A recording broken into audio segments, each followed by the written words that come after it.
இந்தியாவுக்கும் வெஸ்ட் இண்டீஸ்க்கும் இடையேயான முக்கியமான போட்டி, அதாவது வாழ்வா சாவா ஆட்டம்னு சொல்லலாம். குவார்ட்டர் ஃபைனல் மாதிரி. இதில் தோத்தா வெளியே போகணும், ஜெயிச்சா செமிஃபைனல் வாய்ப்பு. அந்த மாதிரி போட்டி இப்போ நடந்துக்கிட்டு இருக்குது. இதில் டாஸ் வின் பண்ண இந்தியா ஃபீல்டிங்கை சூஸ் பண்ணாங்க. வெஸ்ட் இண்டீஸ் பேட்டிங் இறங்கினா செம்ம ஆச்சரியம் போச்சுங்க நமக்குலாம். பழைய வெஸ்ட் இண்டீஸ் அணியா இது? லாஸ்ட்டாக நடந்த வேர்ல்டு கப்லாம் குவாலிஃபையே ஆகலை. ஆகும் லோக்கல் டீம்லாம் ஈஸியாக தோப்பாங்க. ஆனால் இப்போ விஸ்வரூபம் எடுத்து பலமிக்க அணிகளுக்கெல்லாம் சவால் கொடுக்கக்கூடிய வகையில் சரி டீமாக வந்திருக்காங்க. இந்தியாவுடைய பவுலிங்கை அசால்ட்டாக எதிர்கொண்டான்.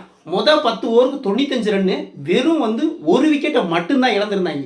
நான்லாம் அந்த ஸ்டேஜில் 220 230 போகும் அப்படின்னு நினச்சேன். ஆனால் பும்ரா ஒரு பிரேக் த்ரூ கொடுக்குறாப்புல. அந்த 12வது ஓவரில் ஒரே ஓவரில் டபுள் செக் வைக்கிற மனுஷன் அடித்து பொழந்துக்கிட்டு இருந்த சிம்ரன் ஹெட்மயரையும் ரோஸ்டன் சேஸ் இவங்க 2 பேர்த்தையும் ஒரே ஓவரில் தூக்கி விட்றாப்புல பும்ரா. அதனால தான் ரன் அந்த இடத்துல கொஞ்சம் கண்டெயின் ஆச்சு. ஃபீல்டிங்கை பொறுத்த வரைக்கும் ரொம்ப ஒஸ்ட்டுங்க இந்தியா. ஆக கேவலமாக ஃபீல்டிங் பண்ணாங்க. அபிஷேக் சர்மா மட்டும் 2 கேட்சை விட்டாப்புல.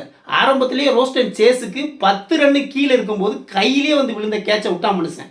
அதுக்கு பிறகு 25 ரன்னுக்கு மேலே அடிச்சுட்டு தான் அவுட் ஆகி போனான் அந்த ரோஸ்டன் சேஸ்.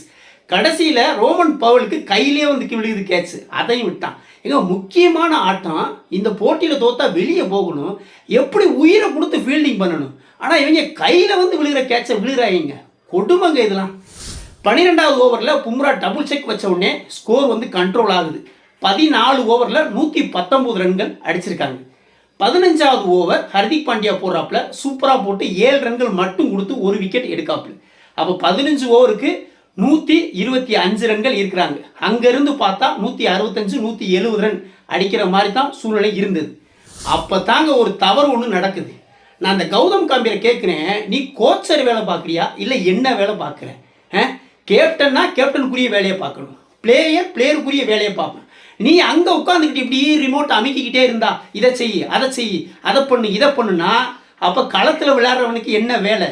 களத்தில் இருக்கிறவனுக்கு தான் தெரியும் எப்படி பேட்ஸ்மேன் எப்படி ஆடுறான், அவனுக்கு ஏற்ற மாதிரி ஃபீல்டிங் எப்படி செட் பண்ணணும், பவுலர் யாரை யூஸ் பண்ணணும் அப்படின்னு களத்தில் இருக்கிற கேப்டனுக்கு தான் தெரியும். 16வது ஓவரை சூரியகுமார் யாதவ் வருண் சக்கரவர்த்திட்ட கொடுக்குறாப்புல. அந்த பந்தை எடுத்துகிட்டு போட வந்துட்டாங்க. அந்த நேரம் வாஷிங்டன் சுந்தர் வாட்டர் பாட்டில் எடுத்துகிட்டு ஓடி வர்றாப்புல. கௌதம் காம்பீர் மெசேஜ் கொடுத்துக்கிட்டு இருக்காப்புல. 16வது ஓவர் வருண் சக்கரவர்த்தி போட வேணாம், அஸ்திப்ட கொடு. என்னடா இது கொடுமையாக இருக்குது. களத்தில் உள்ளவனுக்கு தெரியாது, நீ அங்கே சேரில் உட்காந்து உனக்கு என்ன தெரியும்? அந்த 16வது ஓவரை போட வந்த வருண் சக்கரவர்த்தி பந்தை பிடுங்கி மறுபடியும் ஹர்தீப் சிங்கிட்ட கொடுக்காங்க. என்னைய கேட்டால் அந்த சூரியகுமார் யாதவ்லாம் இந்த சொல்லி விடுறதை கேட்கக்கூடாது, உன்னோட மைண்ட் செட் பற்றி நடக்கணும்னு தான் நான் சொல்லுவேன். அந்த ஓவரை பிடுங்கி ஹர்தீப்ட கொடுத்தாங்க. அந்த ஓவரை வச்சு வெளுத்துட்டாங்க. 24 ரன், 2 6 2 4 உட்பட அந்த ஓவரில் மட்டும் 24 ரன்கள் போயிடுச்சு. ரன்னு ஜிவ்வுன்னு ஏறிடுச்சுங்க. என்னை கேட்டால் அந்த காம்பீர் பண்ணது பெரிய பிளண்டர் மிஸ்டேக். அங்கேருந்து அடித்து கொண்டு 195 ரன்களில் கொண்டு விட்டாங்க. அதில் இந்த 19வது ஓவர் கொஞ்சம் ஹர்தீப் சிங் கொஞ்சம் பரவாயில்லாமல் போட்டாப்புல. அதுக்கு முந்தின 3 ஓவர் அடி வாங்கினாலும் 19வது ஓவர் நல்லா போட்டாப்புல. நல்லா அவுட் சைடு ஆஃப் ஸ்டெம்பே போட்டு வெறும் 6 ரன்களை மட்டும் கொடுத்தாப்புல. கடைசி ஓவர் பும்ரா ஓவரையும் அடிச்சு விட்டாங்க. 13 ரன்கிட்ட அடிச்சு விட்டாங்க. 195 அப்படிங்கிற மிகப்பெரிய டோட்டல் அடிச்சிட்டாங்க. 196 அடித்தா இந்தியா வெற்றி பெறலாம் அப்படிங்கிற நிலை இப்போ இருக்குது. நல்ல வேலை இந்த சிவம் துபேக்கெலாம் இவங்க ஓவர் கொடுக்கல, இல்லைண்டா ரன் 230 240 வந்திருக்கும். அவனுக்கு கொடுக்காம வச்சுக்கிட்டாங்க. அதை வேற காம்பீர் அவனுக்கு ஒரு ஓவர் கொடுத்து பாருன்னு சொல்லாமல் போனேன்.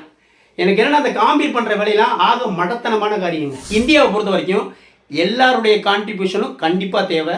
யார்? சஞ்சு சாம்சன், அபிஷேக் சர்மா, இஷான் கிஷன், சூரியகுமார், திலக் வர்மா, ஹர்திக் பாண்டியா, எல்லாருடைய பங்களிப்பும் கண்டிப்பாக தேவை.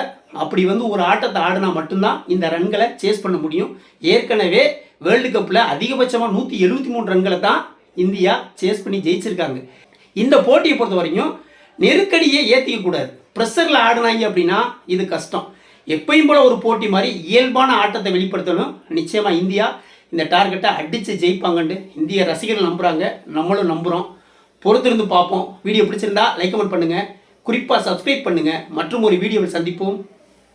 நன்றி.